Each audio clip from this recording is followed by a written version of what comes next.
이제 우리가 새벽에 창세기의 말씀을 다시 보도록 하겠습니다. 오늘 말씀은 지난 35장의 오늘 말씀의 앞부분에 베델의 그 서원을 이행한 이야기가 나오고 나서 이제 베델의 야곱의 삶에서 있었던 여러 가지 사건들이 나오게 되어지는데요. 요거를 한마디로 정리를 해보면 야곱의 인생의 정리라고 이렇게 좀 표현할 수 있습니다. 이제 37장에서부터 이제 야곱의 후반부 생이 나옵니다만은 거기까지는 대부분 이제 거기서 이제 창세기 마지막까지는 야곱 자신의 이야기보다는 아들들의 이야기가 대부분이에요. 그러면서 애굽으로 내려가는 여기까지 이제 이야기가 진행이 되지요. 그러기 때문에 오늘 읽은 말씀이 야곱의 인생에 정리하는 부분이라고 볼 수가 있어요. 결국 이제 야곱이 아버지를 떠나서 하란으로 도망을 가다가 베델에서 하나님을 처음 만났던 사건, 그리고 거기서 30년을 하란에서 20년을 살고 돌아오죠. 그리고 나서 이제 이 베델 서원을 이행하기까지 10년 세월이 조금 더 흘러서 요 하란에 갔다 와서 베델의 그 서원했던 걸 이행하기까지 요게 이제 야곱에 있어서 제일 중요한 인생의 부분입니다. 그게 한 5, 6년 그 정도 시간이 흘러가는 시간이라고 볼 수 있는데요. 그때 야곱의 삶을 쭉 우리가 이제 생각해 보면 야곱이 자기 성격대로 막 살았어요. 근데 야곱이 성격이 도둑놈 기질이 있어가지고요. 욕심도 많고요. 자기가 원하는 거 있으면 끝까지 해서 가져야 되는 아주 거친 성격, 다듬어지지 않은 성격. 하나님을 만나고 신앙생활을 해도 여전히 변화되지 않은 그런 인간적인 모습들, 이런 부분들이 많이 있습니다. 그래서 결국은 야곱의 인생이 참 풍파가 많았어요. 나중에 야곱이 이제 죽기 전에 자기의 인생에 대해서 고백한 것도 보면 자기가 참 험한 세월을 보냈다, 그렇게 표현했어요. 험한 세월. 왜 그렇게 험한 세월을 보냈느냐? 하나님 믿는데도 안 변하니까요. 옛사람, 옛 성격 이런 것들을 다 십자가에 못 박고 인생이 자꾸 신앙 안에서 성숙해지고 변화가 일어나고 달라져야 되는데 그런 것을 그대로 가지고 있어요. 그러다 보니까 인생이 험할 수밖에 없어요. 욕심도 많고 원하는 게 있으면 악착같이 막 해서 가져야 되는 성품이고 이런 게 안 변하니까요. 계속 험한 꼴을 당하게 되는 거지요. 그러니까 여러분, 우리 신앙생활을 하면서 가장 중요한 것 중에 하나가 하나님을 믿는다면 변화돼야 되는 거예요. 변화. 우리가 다 타고난 기질이 있고 성품이 있고 이런 게 있지만 예수 믿기 전과 후가 분명히 달라져야 되는데 안 달라지면 힘들어요. 왜? 하나님께서 저와 여러분을 변화시키기를 원하시거든요. 하나님이 그냥 우리가 생긴 대로 살도록 내버려 두는 분이 아니에요. 어떻게든 저와 여러분을 다듬고 깎아내고 그리고 변화시켜서 저와 여러분의 삶이 하나님을 닮아가는 사람, 예수님을 닮아가는 사람으로 만들어 가야 하기 때문에, 그게 안 되기 때문에 자꾸만 하나님이 저와 여러분에게 고난도 주시고 어려움도 겪게 하시고 세상의 환난 풍파를 겪게 하시는 거예요. 그러니까 우리가 내가 뭐가 문제인가 그걸 잘 깨닫고 스스로 하나님을 닮아가려고 노력하는 만큼 그 인생은 평탄해져요. 여호수아 1장에서 하나님이 여호수아에게 뭐라고 말씀하셔요? 여호수아는 이제 이스라엘 백성 전체를 이끌고 가나안 땅에 들어가라고 할 때 엄청 겁이 나고 두려웠어요. 왜냐하면 이제부터 전쟁터를 누벼야 되는데 그게 얼마나 힘든 겁니까? 그런데 앞으로 그런 삶을 살아야 되는데 하나님이 여호수아에게 말씀하는 것은 두려워하지 말아라. 내가 너와 함께 할 거니까 두려워하지 말고 이제부터는 내가 준 말씀, 모세가 받아서 기록한 내 말을 기록한 그 책, 그 말씀을 주야로 묵상하면서 살아가라. 그러면 평탄하게 될 것이고 형통하게 될 것이다. 예, 여러분, 우리의 삶이 평탄하고 형통하려면 말씀대로 사는 거예요. 아무리 전쟁터를 누벼야 되는 인생이라도 그 길이 평탄하고 형통한 삶을 살 수 있다는 거죠. 실제로 여러분, 이 여호수아가 하나님 말씀대로 그렇게 했어요. 그러니까 어땠습니까? 수많은 전쟁터에서 거의 백전백승을 하잖아요. 아니 그 전쟁을 하는데도 그 전쟁터에서도 승리가 계속 이루어지고 형통한 삶이 되어지는 거잖아요. 그 비결이 뭐냐면 말씀대로 살면 된다는 거예요. 근데 야곱이 참 하나님을 믿고 뜨겁게 하나님을 만나고 놀라운 하나님의 은혜를 힘입었음에도 불구하고 자기의 성품을 버리지 않고 변화가 안 일어나고 그러니까 이게 참 험한 세월을 보낼 수밖에 없는 겁니다. 여러분, 그래서 이 야곱의 이 살아간 인생이 오늘 신앙생활하는 수많은 성도들을 가장 많이 닮은 사람이라고 얘기해요. 그 얘기는 우리가 똑같이 하나님을 믿고 살면서도 잘 안 변하는 거, 신앙이 성숙하지 못하는 거, 그게 꼭 야곱을 닮았다는 거예요. 그럼 여러분, 야곱이 이렇게 정말 하나님 앞에 믿음을 가지고 사는 일에 열심을 안 내고 여전히 세상 것만 욕심부리고요, 자기 성격대로 막 살려고 하고요, 그런다고 해서 하나님이 우리를 포기하시느냐? 아니요. 하나님은 저와 여러분을 포기하지 않으셔요. 여전히 사랑하셔요. 저와 여러분을 그렇게 속상하고 말을 안 듣고 뺀질거리고 그래도요, 하나님은 계속해서 우리에게 은혜와 사랑을 베풀면서 저와 여러분을 다듬어가고 있고 깎아내고 있고, 그래서 변화시켜 가도록 계속해서 하신단 말이에요. 그래서 어떤 분은 이걸 뭐라고 표현하느냐? 하나님의 열심이라고 표현했어요.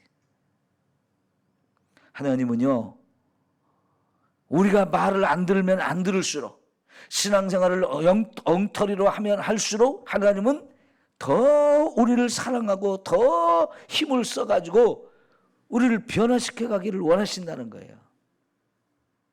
그래서 하나님의 열심이라고 표현을 했어요.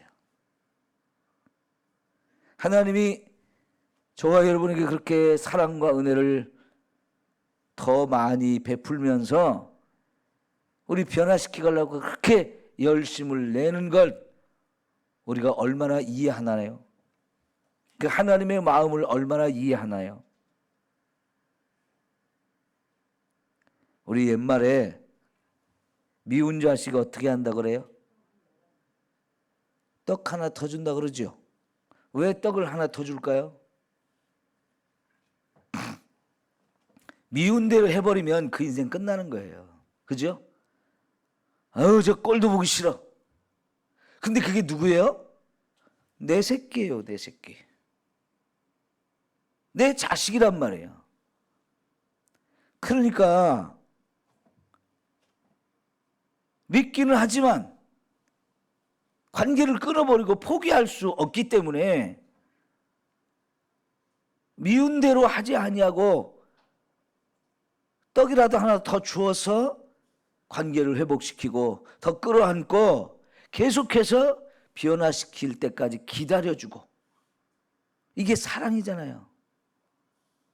여러분, 아무리 야곱이 이렇게 엉터리로 살아가고 있고 제멋대로 살아가고 있고 욕심꾸러기고요, 아주 엉터리 인생을 살아도 그러기 때문에 하나님은 더 많이 사랑하고 더 많이 베풀고 하면서 제발 철 좀 들어라, 좀 빨리 깨닫고 좀 신앙생활 제대로 하면서 좀 달라져라, 이러면서 야곱을 끌고 가시는 거예요.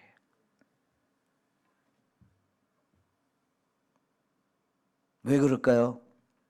하나님이 그 야곱을 통해서 이루고자 하는 일이 있기 때문인 거예요. 그게 뭡니까?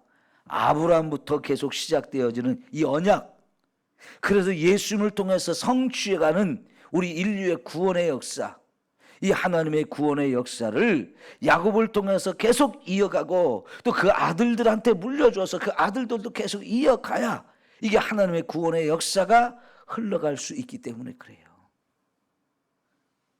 아무리 우리가 엉터리라도 하나님은 저와 여러분을 써서 우리를 통해서 이루어가고자 하는 하나님의 계획과 뜻이 있어요. 그러니까 여러분, 우리가 인생을 살면서 내가 땅에서 잘 되어지고 번성하는 거, 이것만이 우리의 인생의 목적이 되면 안 돼요. 그것이 저와 여러분의 삶에서 중요한 부분이기는 하지만 그보다 더 중요한 것은 뭐냐?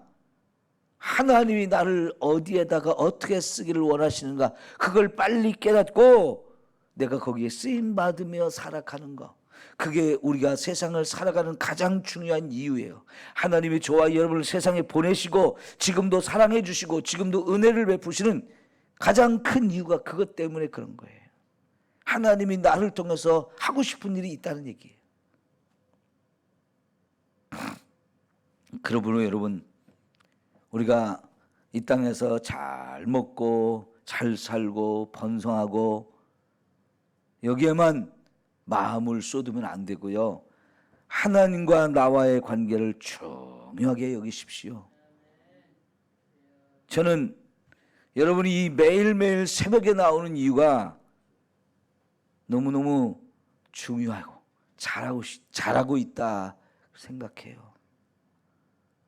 예배 마치고 가면 또 하루의 삶을 살면서 이것저것 많은 일을 하게 되는데 그렇게 살아야 되지만 그래도 하루의 인생을 시작하기 전에 제일 먼저 하나님을 찾고, 그래서 그 하나님 앞에서 내가 어떻게 살아야 되는지 말씀을 깨닫고 하루의 분주한 삶을 살아가면서 계속 하나님 생각하고 말씀 생각하면서 그 말씀대로 내가 살려고 이렇게 할 때 하나님이 나를 통해서 이루어가고자 하는 이 귀한 일들을 이루어갈 줄 믿습니다. 그러면서 하나님이 저와 여러분을 변화시키고 성숙하게 만들어가는 이런 하나님의 은혜가 있어요. 여러분, 그래서 이제 야곱의 이야기 마지막 정리하는 부분이 나오는데, 베델에서 하나님의 소원을 이행한 다음에 야곱이 이제부터 아버지에게로 갑니다. 아버지 이삭이 있는 곳으로 가는데, 안타깝게도 그때 라헬이 만삭이었던 것 같아요. 근데 이 만삭인 아내를 데리고 아버지가 사는 곳으로 이 베델에서 헤브론까지 쭉 이제 이동하는 삶을 시작하는데 라헬이 만삭이었어요. 결국은 가는 길의 도중에 아이를 낳아요. 그때 낳은 아이가 베냐민입니다. 야곱의 12번째 아들이 태어났어요. 자, 여러분, 이 12번째 아들, 그래서 이제 23절부터 26절까지 야곱의 아들 12명의 이름이 딱 여기서 완성이 됐어요. 그죠?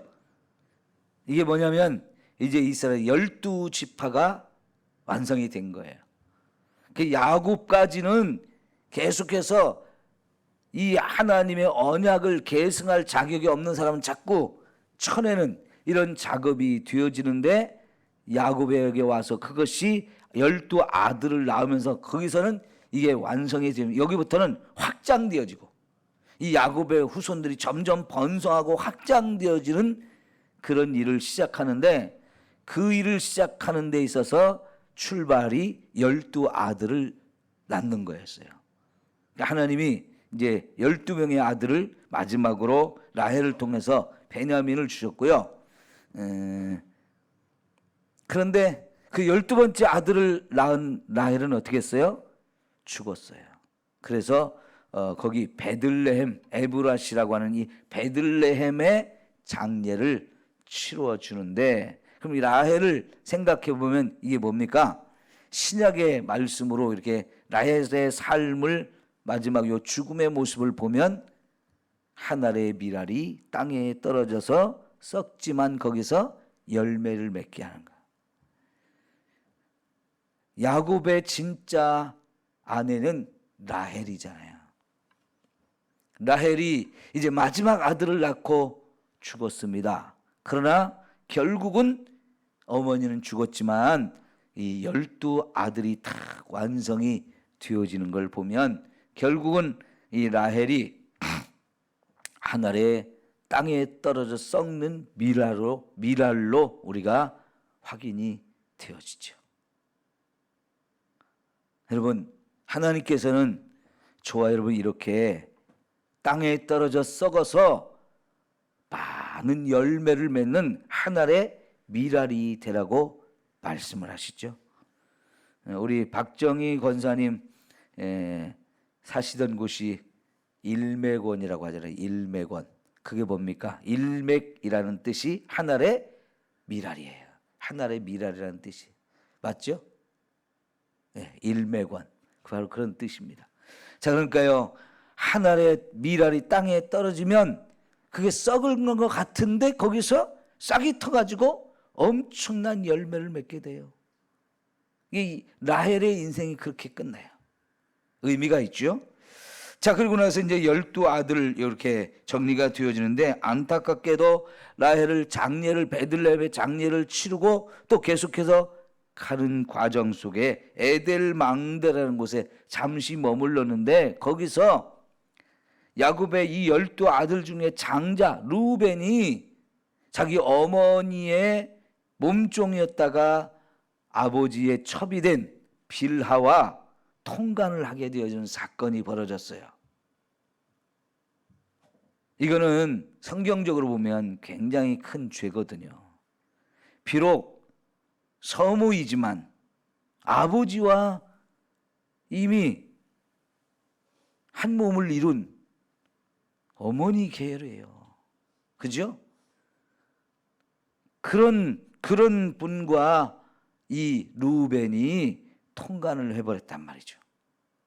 이건 루벤으로 야곱의 큰아들로서 큰 죄를 범한 거죠. 결국 그래서 이 루벤이 어떻게 됐습니까? 장자의 이 큰 특권, 장자의 명분을 잃어버리게 돼요. 여러분, 에서도 장자로 태어났지만 장자의 명분을 빼앗겼잖아요. 스스로 소홀히 여기고 그거를 팥죽 한 그릇에 팔아먹는 이 어리석은 짓을 했다가 결국 진짜 장자권을 빼앗겨 버렸어요. 근데 이 루벤이 야곱의 첫 번째 아들로 태어나서 정말 그 장자의 어마어마한 특권이 있었는데 죄로 말미암아서 이 장자의 특권을 빼앗겨 버린 이 죄값입니다. 죄값.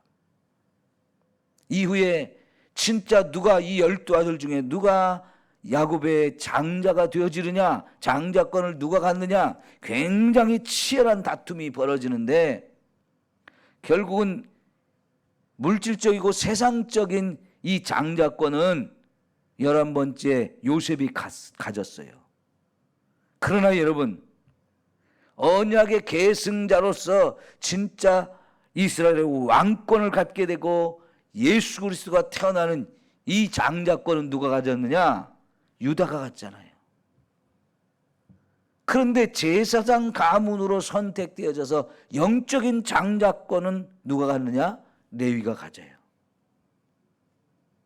그러니까 장자권을 가지고 태어났어도 그걸 유지하지 못하는 사람이 있는가 하면 장자로 태어나지 않았어도 이 장자권을 가지려고 치열하게 이 12명의 아들들이, 후손들이 계속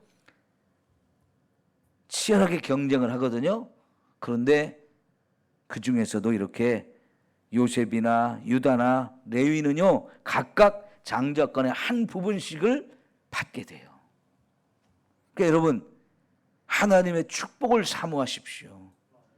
세상적인 물질 이런 것엔 욕심은 내려놔도 하나님이 주시는 것에 대한 이 사모함이 저와 여러분에게 있으면 하나님은 우리의 사모하는 것을 가장 좋은 것으로 만족하게 하시는 분이다 그랬어요. 이게 큰 축복인 거예요. 자, 그리고 나서 이제 27절에 보면 드디어 야곱이 아버지에게 갑니다. 거기가 기럇 아르바 헤브론이라는 곳이. 여기 아브라함도 여기서 오래 살았고요, 이삭도 여기서 오래 살았는데 드디어 여기에 야곱이 왔어요. 그리고 아버지가 돌아가실 때까지 야곱이 여기서 아버지를 봉양합니다. 이건 뭘까요? 야곱이 장자로서 역할을 하고 있는 거예요. 비록 둘째 아들로 태어났지만 장자권을 가졌잖아요. 그런 이 야곱이 이제 먼 길을 떠났다가 결국 여기까지 와가지고 이제부터 남은 인생을 아버지를 봉양하는 일을 해요. 잘했죠. 그리고 나서 아버지가 돌아가시자 이제 형까지 불러서 같이 아버지의 장례를 치르게 됩니다. 이에 이삭이 죽은 것, 세대 교체가 일어나는 거예요.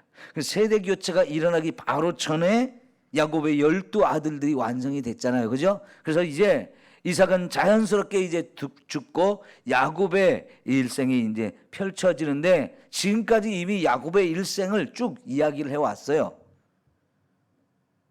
그래서 나머지 야곱의 인생은 이 12아들들의 중심으로 이제 흘러가는데 이렇게 한 세대는 가고 또 한 세대는 새롭게 그걸 이어받아서 가는 것. 이게 성경의 역사이고 인류의 역사죠. 근데 그 인류의 역사가 계속 흘러가는 가운데 가장 중요한 것은 하나님의 구원의 역사예요. 이런 인간을 죄 가운데서 구원하시려고 하는 하나님의 구원의 역사는 한순간도 멈추지 않고 계속 흐르고 흘러서 마침내 저와 여러분까지 구원하셨어요. 예? 우리 학생들에게 가르치는 노래 중에 하나가 있는데 역사는 흐른다 하는 노래가 있어요. 근데 그 노래가 말처럼 역사는 계속 흘러가요. 그러나 어느 순간에 끝날 때가 있어요.